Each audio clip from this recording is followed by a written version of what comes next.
You guys, it's so hard sometimes being with Xavier. It's like being with, I don't even know, mean, nasty, nice, loving, hateful, caring, impatient, awful, and the greatest all at the same time. Like it's awful. It's absolutely terrible. He said he was going to go fill up his water bottle, and I said, please hurry. We have an appointment, and we need to stop at the store on the way to the appointment. And he's just like missing in action. Makes everything so difficult. I wish I had a partner, a contributing partner who was like, an actual partner who was out for himself and me only, not the world, and who was doing what was best for me and him and our baby and my children. That's what, life deserves. Or life is like for. It's like for finding your purpose. Mine has been found. I'm a mother. My children are my purpose. Being a good woman and mother and person, all of that comes secondary to fulfilling my obligation as a mother, and it's like all combined into one thing. And he makes it so difficult sometimes. Xavier, what are you doing? What? Please stop setting your phone on the ground. We need to go now. You're not. You just set your phone on the ground inside the library. Why would you do that? Please get it and let's go. Someone can easily step on it or steal it. Why would you set it there?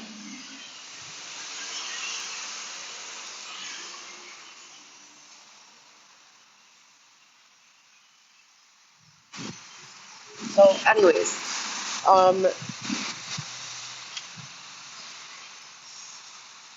we talk about AI being a sort of eliminator of jobs at an entry level, and I've discussed this before. I studied AI. I took a short course on Intro to AI, and we have a bunch of information on the trampolining effect, which is supposed to, what was that? I don't know. It was supposed to be like a trampoline into higher level jobs rather than an eliminator of entry level jobs. So it does eliminate entry level jobs, but in doing so, it creates middle level jobs with a higher, payout and a higher hourly wage. I don't think so, Alex. Thank you. Xavier and I have a child together. I would never chase him. If he wanted to not be here, he doesn't have to be here. I'm fairly certain that this is where he wants to be. But thank you for your opinion. Were you trying to sell eggs, stolen phone? Xavier doesn't have any stolen phones, but thank you. Why don't you read the comments? You just blab nonstop about the same thing on a loop. Why are you here?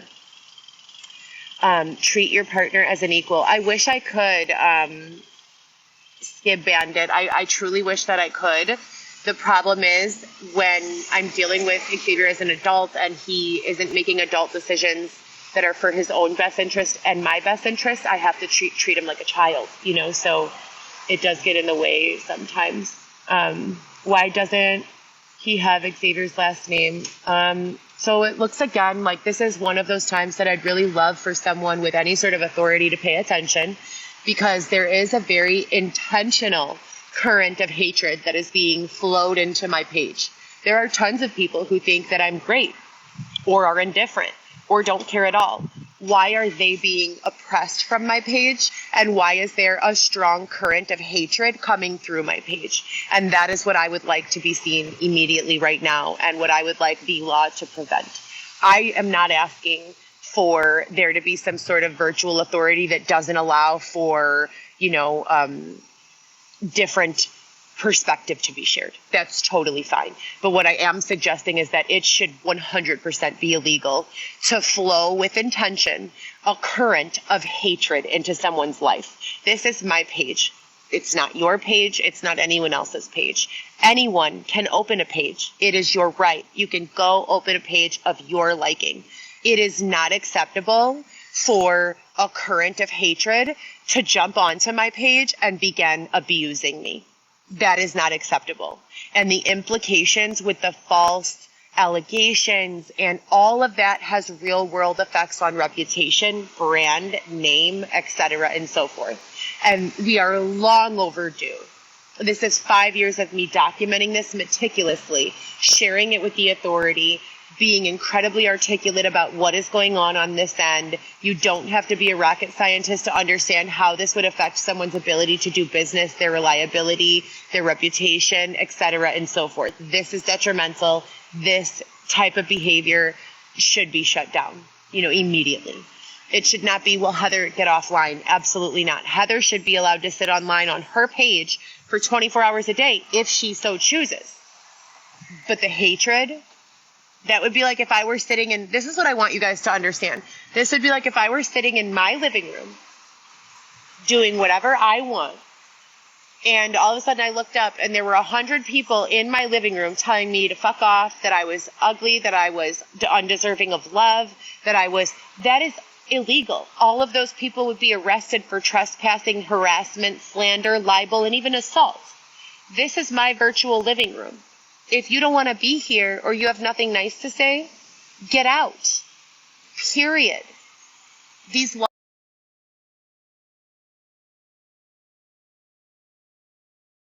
enforcement look away if all of a sudden 150 to 200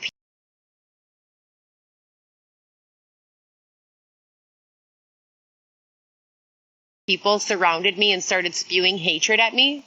No, they wouldn't. Those people would go to jail for forming an angry mob. It needs to be the same way online. Xavier, let's go.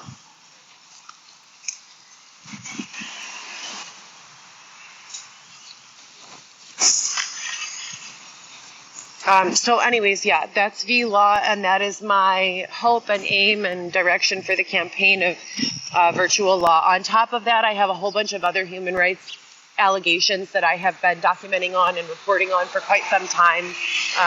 We have constitutional rights in this country. I'm going to repeat the Constitution. The preamble of the United States Constitution goes something like this. We the people, in order to form a more perfect union, establish justice, ensure domestic tranquility, provide for the common defense, promote the general welfare, and secure the blessings of liberty to ourselves and our posterity. Do ordain and establish this Constitution for the United States of America. Now, we learned that where I'm from in 8th grade. 8th grade, okay?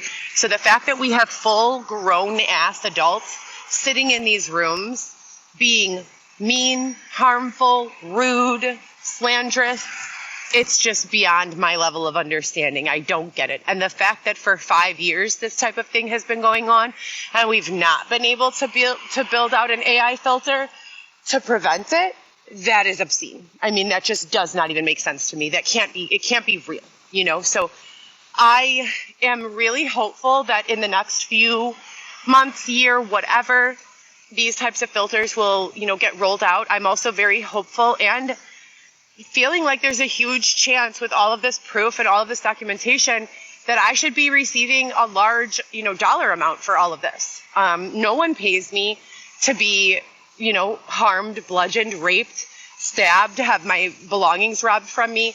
I have received zero restitution for any of that, So when this type of hatred from the internet rolls over into the real world, you can understand the potential for how this would be hazardous. And I shouldn't even have to go on record or make any sort of argument about why this should be illegal.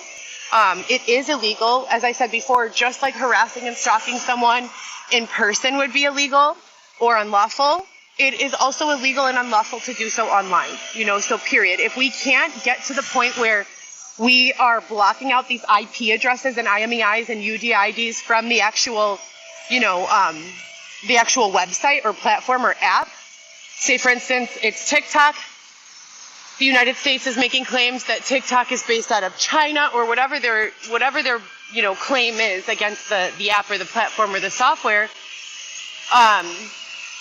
It becomes very simple if we cannot find out who's doing it to just build AI platform integrations to open APIs or open the API and add in, these AI softwares that would essentially sense tone, sense motive, sense truthfulness or validity, especially with someone like myself who's been fighting her reputation on the internet for so many years. We're past the point of, is this true or is this not true? You know, there's very clear evidence that what I've been saying this entire time is real and truthful. You know, and most of it can be found virtually without even having to hack.